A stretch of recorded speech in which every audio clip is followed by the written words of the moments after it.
Assalamualaikum warahmatullahi wabarakatuh. Alhamdulillahirrabbilalamin. Allahumma sholli ala sayyidina Muhammad wa ala ali sayyidina Muhammad. Perkenalkan, nama saya Agus Putradi. Nomor induk mahasiswa 2021000050. Saya mahasiswa semester 7 Sekolah Tinggi Agama Islam Al-Aqidah Al-Hasyimiyah, Jakarta. Video ini dibuat untuk memenuhi tugas UTS mata kuliah pengembangan kurikulum yang diampu oleh dosen Ibu Amelina Robbani, MPD. Pertanyaannya, jelaskan bagaimana langkah-langkah pengembangan kurikulum.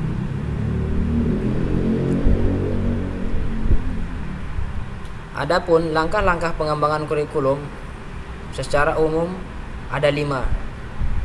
Pertama, analisis dan diagnosis kebutuhan. Kedua, perumusan tujuan. Ketiga, pengorganisasian materi. Keempat, pengorganisasian pengalaman belajar. Dan yang terakhir adalah evaluasi. Pertama, analisis dan diagnosis kebutuhan. Analisis dan diagnosis kebutuhan ini, analisis dapat dilakukan dengan mempelajari 3 hal. Yang pertama adalah melihat kebutuhan siswa. Bagaimana? Ini bisa dianalisis dari aspek-aspek perkembangan psikologi siswa. Selanjutnya, melihat tuntunan masyarakat. Tuntunan masyarakat bisa dianalisis dari kemajuan-kemajuan pada masyarakat dan prediksi kemajuan di masa akan datang. Kemajuan ini bisa kemajuan teknologi, kemajuan industri, ekonomi, dan kemajuan dalam pendidikan. Selanjutnya, melihat harapan pemerintah, yaitu bisa dianalisis dari kebijakan pemerintah, khususnya kebijakan dalam bidang pendidikan. Berdasarkan 3 kebutuhan di atas, untuk memenuhi kebutuhan tersebut bisa dilakukan dengan melakukan pendekatan, yaitu untuk menganalisis kebutuhan-kebutuhan tersebut bisa dengan 3 pendekatan. Pertama, survei kebutuhan. Yang kedua, studi kompetensi. Dan yang ketiga adalah analisis tugas. Adapun langkah pengembangan kurikulum yang kedua adalah merumuskan tujuan. Di sini tujuan memiliki 5 bagian. Yang pertama, tujuan pendidikan nasional. Yang kedua, tujuan institusional. Yang ketiga, tujuan kurikuler. Dan yang keempat, tujuan instruksional. Yang terakhir adalah tujuan pembelajaran. Adapun menurut seorang pakar atau ahli, yaitu Benjamin S. Bloom, dalam Taxonomy of Educational Objectives, beliau membagi tujuan ini menjadi 3 ranah atau domain yang terdiri atas beberapa aspek, yaitu pertama, domain kognitif, yaitu domain yang berkenaan dengan penguasaan kemampuan intelektual atau berpikir seorang siswa atau pelajar. Yang kedua, domain afektif, yaitu yang berkenaan dengan penguasaan dan pengembangan perasaan, sikap, mental, dan nilai-nilai karakter pada seorang siswa. Dan yang ketiga adalah domain psikomotorik, yaitu yang berkenaan dengan penguasaan dan pengembangan keterampilan motorik, yaitu perilaku, tingkah laku, gerakan, dan koordinasi jasmani. Adapun langkah pengembangan kurikulum yang ketiga adalah pengorganisasian materi. Dalam pengorganisasian materi ini terdapat 2 istilah, yaitu scope dan sequence. Scope di sini maksudnya adalah ruang lingkup terkait keluasan dan kedalaman materi kurikulum. Adapun kriteria dalam pemilihan materi kurikulum untuk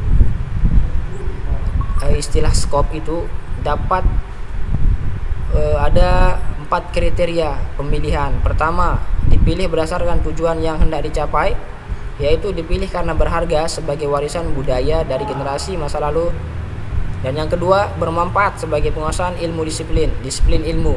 Yang ketiga, bermanfaat bagi kehidupan umat manusia untuk bekal hidup di masa kini dan juga masa akan datang. Dan kriteria yang terakhir adalah sesuai dengan kebutuhan dan minat anak didik dan juga sesuai dengan kebutuhan masyarakat. Adapun sequence, yaitu urutan susunan bahan kurikulum. Dalam penyusunan sequence ini perlu memperhatikan hal-hal, yaitu pertama, taraf kesulitan materi pelajaran atau isi kurikulum. Yang kedua, persepsi atau pengalaman di masa lalu. Yang ketiga, memperhatikan kematangan dan perkembangan siswa. Dan yang terakhir adalah perlu memperhatikan minat dan kebutuhan siswa tersebut. Adapun langkah yang keempat dalam pengembangan kurikulum adalah pengorganisasian pengalaman belajar. Cara pemilihan dan pengorganisasian pengalaman belajar dapat dilakukan dengan berbagai cara, seperti dengan pendekatan, strategi, metode, serta teknik yang sesuai dengan tujuan dan sifat materi yang akan diberikan. Adapun pengalaman belajar siswa itu bersumber atau bisa berasal dari berbagai sumber, seperti pengalaman visual, secara visual, terus secara pengalaman secara suara, yaitu pendengaran, pengalaman melalui perabaan, meraba, pengalaman melalui penciuman, hidung. Sehingga semua pengalaman tersebut diorganisasikan dengan mempertimbangkan atau melihat berbagai hal, seperti siswanya, bagaimana gurunya, bahan yang sudah disiapkan, tujuannya, waktu yang disediakan, sumber dan fasilitas, dan juga bisa memperhatikan masyarakatnya. Dan yang terakhir adalah langkah pengembangan kurikulum, yaitu evaluasi. Nah, evaluasi ini sangat penting dilakukan, ya. Tujuannya untuk mengetahui apakah berhasil atau tidaknya sebuah kurikulum tersebut, apakah bisa untuk lanjut di dalam pengembangannya. Menurut beberapa ahli, yaitu pertama MC Neil mengungkapkan ada dua hal yang perlu mendapatkan jawaban dari penilaian kurikulum. Pertama, apakah kegiatan-kegiatan yang dikembangkan dan diorganisasikan itu memungkinkan tercapainya tujuan pendidikan yang dicita-citakan.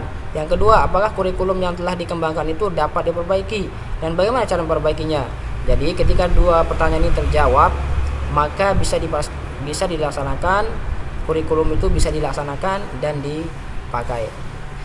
Kemudian menurut Skriven dalam Nurgiantoro mengemukakan bahwa penilaian itu terdiri dari atas 3 komponen, yaitu pertama mengumpulkan informasi, pembuatan pertimbangan, dan pembuatan keputusan. Jadi informasi ini sangat penting, yaitu mengumpulkan data-data yang digunakan untuk pembuatan kurikulum, dan melakukan pertimbangan, yaitu estimasi bagaimana kurikulum itu ke depannya. Dan yang terakhir adalah membuat keputusan, yaitu memutuskan apakah melalui informasi dan pertimbangan tersebut apakah layak untuk dipakai atau tidak. Mungkin hanya ini dapat kami sampaikan, kurang lebihnya mohon maaf. Sekian, assalamualaikum warahmatullahi wabarakatuh.